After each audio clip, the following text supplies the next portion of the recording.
Si crees que el problema de la vivienda en España es que no se construye lo suficiente, quédate, porque eso es solo la mitad de la historia. Hola, soy Sergio, cerroimpuestos.es. Hoy no vamos a hablar de impuestos. Hoy vamos a tratar un problema actual que afecta a millones de personas y del que no se está contando ni la mitad de las cosas: la vivienda. Quédate hasta el final porque te voy a demostrar con números y datos oficiales lo que está pasando realmente y cuáles son las previsiones futuras. La vivienda en España no es cara por casualidad, es cara porque llevamos más de 15 años acumulando errores. ¿Qué está pasando realmente con el precio de la vivienda en España? Vamos a analizar cuál es el verdadero problema del precio de la vivienda en España. ¿Por qué no es un fenómeno coyuntural? ¿Por qué no es simplemente exceso de demanda? ¿Y por qué, en realidad, estamos ante un problema estructural? Uno que se ha ido gestando durante más de 15 años. Lo que verás es formación, no constituye asesoramiento financiero ni fiscal, no es una recomendación de inversión. Para entender la situación actual es imprescindible retroceder a la crisis inmobiliaria del 2008. Durante el periodo 2000 a 2007, España vivió el mayor auge constructor de su historia reciente. Se construían cientos de miles de viviendas cada año. El crédito fluía con facilidad. El suelo se urbanizaba masivamente. Y la construcción se convirtió en uno de los principales motores del crecimiento económico y del empleo. Pero llega el estallido de la burbuja inmobiliaria, y lo que pasa después no es una simple corrección, es un ajuste sin precedentes.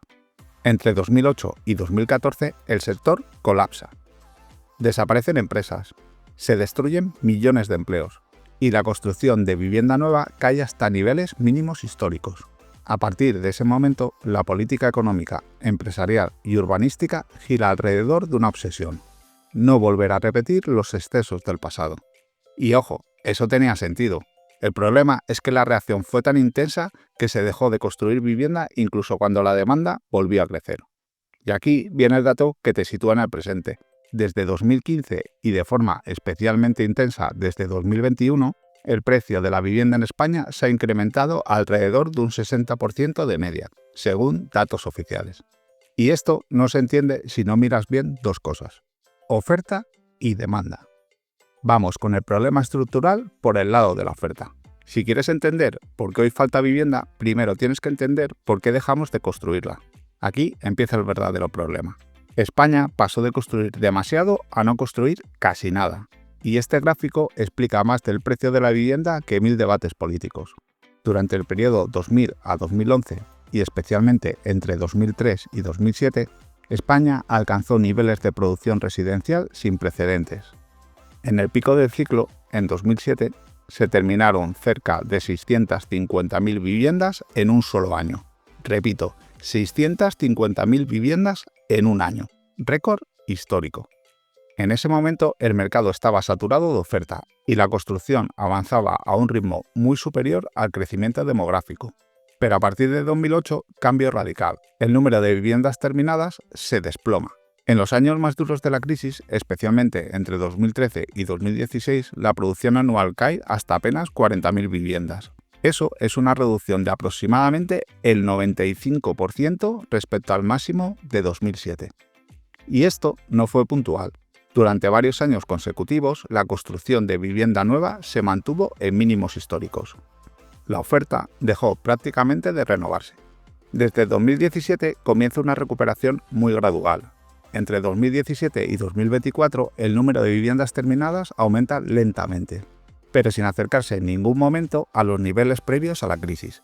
En 2024 se finalizaron unas 100.000 viviendas, la cifra más alta de los últimos 12 años. Pero apenas representa una sexta parte del ritmo constructor de 2006 y 2007. Resultado: durante más de una década, España ha producido muchísima menos vivienda nueva de la necesaria. Y eso genera un déficit acumulado. Un déficit que hoy se manifiesta como escasez estructural. Cuando desaparecen las empresas, no desaparece solo el pasado, desaparece la capacidad futura. El desplome de la construcción fue devastador para el tejido empresarial. Según el Directorio Central de Empresas del Instituto Nacional de Estadística, solo en 2008 el sector de la construcción perdió más de 59.000 empresas. En un año, casi un 12% menos de golpe. Pero eso fue solo el inicio. En 2008 existían aproximadamente 359.000 empresas constructoras activas en España. Durante los años siguientes, quiebras, cierres y liquidaciones. Para 2017, el número de empresas había caído hasta 216.000. Eso es un descenso acumulado del 33% respecto al 2008. Después, hay una leve mejoría entre 2017 y 2022, pero la tendencia vuelve a deteriorarse. Hoy existen 198.000 empresas de construcción, prácticamente la mitad de las empresas que había antes de la crisis inmobiliaria. Y esto cambia la estructura del mercado. Hoy la promoción está mucho más concentrada en grandes corporaciones y desaparecieron miles de pequeñas y medianas promotoras locales. Un sector más concentrado y con menos actores es menos flexible y es más lento para reaccionar ante aumentos de demanda. La vivienda no se construye con titulares, se construye con trabajadores y esos trabajadores ya no están. En 2007, en pleno auge inmobiliario, el sector de la construcción empleaba a más de 1.400.000 personas, máximo histórico. Tras el estallido de la crisis, el ajuste fue brutal. Entre 2007 y 2014 se destruyeron decenas de miles de empleos en el sector. En 2014, el número de ocupados cayó por debajo de 350.000 personas, el registro más bajo en 25 años. Desde 2014, el empleo se recupera lentamente. En 2024, el sector ocupa casi 600.000 personas. Pero eso sigue siendo menos de la mitad del nivel previo a la crisis. Y aquí hay una parte que casi nadie cuenta. El problema no es solo cuántos trabajadores hay, es qué tipo de trabajadores. Durante la década de ajuste se perdió mano de obra cualificada, y hoy el sector se enfrenta incluso a escasez de trabajadores especializados. Esto limita la capacidad de aumentar la producción rápidamente. Aunque mañana quisiéramos construir más, hay un problema previo. No hay suelo finalista suficiente. Los datos del Sistema de Información Urbana, el SIU, los datos de Corine, Landcover y los indicadores urbanos del INE, todos coinciden en una conclusión. Desde 2010, la incorporación de nuevo suelo urbano es mínima. Tras la crisis, el desarrollo urbanístico se desaceleró de forma muy acusada. Se aprobaron pocos nuevos sectores, se urbanizó poco suelo y la expansión efectiva del tejido urbano avanzó a un ritmo muy reducido durante más de una década. Y esto actúa como un cuello de botella, porque aunque exista demanda y capital, sin suelo listo no se puede construir. La vivienda empieza mucho antes del ladrillo. Empieza en el planeamiento. Además, ha habido un incremento importante de la burocracia para nuevos desarrollos, lo que hace que se retrasen años y a veces décadas la aprobación de nuevos planeamientos urbanísticos. Y ahora el golpe final a la oferta. Aunque tengas suelo, aunque tengas promotor, aunque tengas demanda, construir hoy es estructuralmente más caro. Según los índices del Ministerio de Transportes, Movilidad y Agenda Urbana, entre 2005 y 2024 el coste de los materiales de construcción ha aumentado más de un 50%. Y el coste de la mano de obra se ha incrementado aproximadamente un 43%. Después de la crisis hubo un periodo de relativa estabilidad, pero el gran punto de inflexión llega a partir de 2021, con el encarecimiento de la energía y de las materias. Y ojo con esto, aunque en los últimos años se observe cierta moderación, los costes no han vuelto a los niveles anteriores. Esto consolida un escalón de costes permanentemente superior y reduce la rentabilidad de la promoción residencial. Si juntas todo lo anterior, el cambio es clarísimo. Entre 2000 y 2011, España producía suelo, viviendas y empleo en abundancia. Desde 2012, la oferta de vivienda nueva ha permanecido muy limitada, con menos empresas, menos trabajadores, menos suelo y mayores costes. Este déficit acumulado de oferta es una de las claves para entender el precio actual. Y ahora vamos con la segunda parte. ¿Qué ha pasado con la demanda? Aquí es donde mucha gente se equivoca. Para entender por qué no se resolvió construyendo a tiempo, hay que analizar dos cosas juntas: la evolución demográfica y el tamaño medio de los hogares. Separadas engañan, juntas explican el shock de la demanda.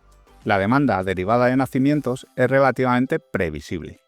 La natalidad va lenta y sigue tendencias estables. Tienes años para poder planificar las necesidades de vivienda. Pero la inmigración funciona completamente distinto. Los flujos migratorios son volátiles, dependen del ciclo económico.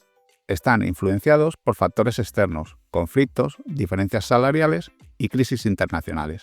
y son difíciles de incorporar a la planificación urbanística con antelación. Por eso, cuando la demanda crece por inmigración masiva y rápida, la oferta residencial no puede reaccionar a corto plazo, aunque haya voluntad. Presta atención al siguiente gráfico. Desde 2015, España experimenta un giro demográfico enorme. En 2015, la población extranjera rondaba los 5 millones de personas. En menos de una década, esa cifra se ha duplicado, hasta casi 10 millones. Esto no es gradual, no es repartido en varias décadas, es rápido, concentrado y reciente.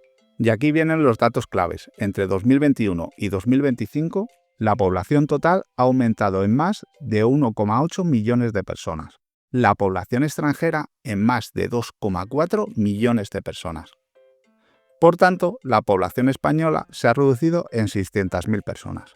Traducción: el 100% del crecimiento neto reciente de la demanda potencial de vivienda procede de la inmigración.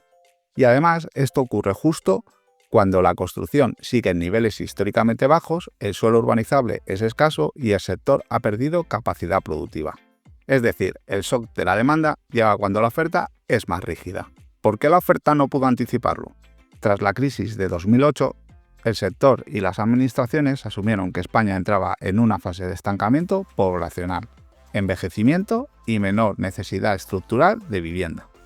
Eso llevó a no desarrollar suelo suficiente, a no recuperar el ritmo de construcción y a mantener una prudencia extrema.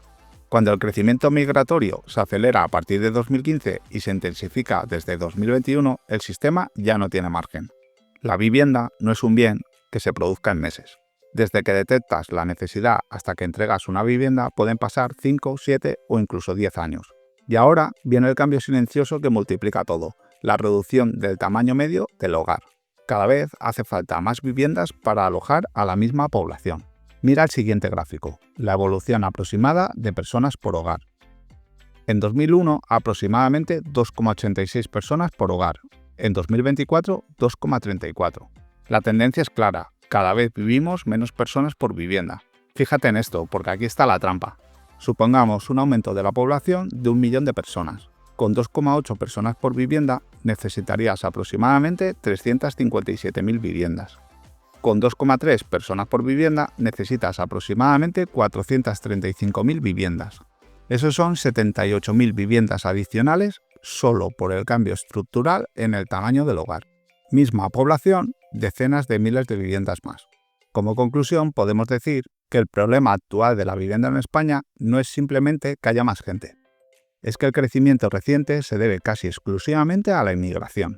La inmigración es difícil de anticipar para la planificación urbana.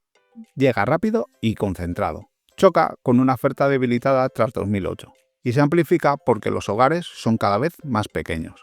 Esto genera presión extraordinaria, especialmente en las zonas más concentradas. Y por eso esto no es un fallo puntual, no es una anomalía temporal. Es la consecuencia lógica de un shock de demanda demográfica imprevisible chocando contra una oferta rígida. Si juntas oferta y demanda, la tesis central se confirma. Durante más de una década se construyeron muy pocas viviendas, se perdió capacidad productiva y se rigidizó el suelo. Y justo cuando la demanda vuelve a crecer fuerte por inmigración y por cambios en los hogares. No hay margen. Revertir esto llevará años, incluso si se toman medidas hoy. Hará falta más viviendas, agilizar planeamientos, recuperar capacidad del sector y hacerlo de forma sostenible, para no repetir errores del pasado. Ese es el verdadero reto de la vivienda en España. Esto no se va a solucionar en el corto plazo. No tenemos una bola de cristal, pero no hace falta tenerla para entender esto. Cuando un problema es estructural, no se corrige en meses, se corrige en años. Ahora bien, la economía funciona por ciclos, y cada cierto tiempo aparecen crisis, ajustes o cambios de contexto que fuerzan a los sectores donde hay desequilibrios a volver más o menos a su cauce. El problema es que eso nunca se sabe cuándo llega. Si te interesa el sector inmobiliario de verdad, te recomiendo echarle un ojo al boletín anual del Observatorio de Vivienda y Suelo. Es un informe anual muy completo, muy accesible y con datos muy claros sobre cómo está evolucionando la vivienda en España. Construcción, precios, compraventas, alquiler, financiación y acceso a la vivienda. Ya sabes que en este canal nos gusta hablar de impuestos y sobre todo de ahorrar en impuestos. Y hoy no iba a ser menos. Una excelente forma de ahorro era la deducción por vivienda habitual, que suprimieron en 2013, aunque todavía se puede aprovechar si compraste tu vivienda antes de ese año, claro. Y no te pienses que era una deducción menor, su máximo histórico fue en 2008, donde en total el conjunto de la población se ahorró por esta deducción más de 7.200 millones de euros en impuestos. Entiendes ahora por qué la suprimieron, ¿verdad? Pero ojo, porque no todo está perdido. A día de hoy todavía existen deducciones vinculadas a la vivienda que se pueden aplicar. Si quieres saber cuáles son, cómo funcionan y cómo aplicarlas bien, dentro de la legalidad, te invito a que entres en ahorroimpuestos.es y te suscribas a la newsletter. Allí no solo hablamos de vivienda, hablamos de ahorrar impuestos de forma legal y de estrategias prácticas que puedes aplicar en tu día a día para mejorar tu situación financiera. Ahorroimpuestos.es, menos impuestos, más rentabilidad. Nos vemos en el próximo vídeo.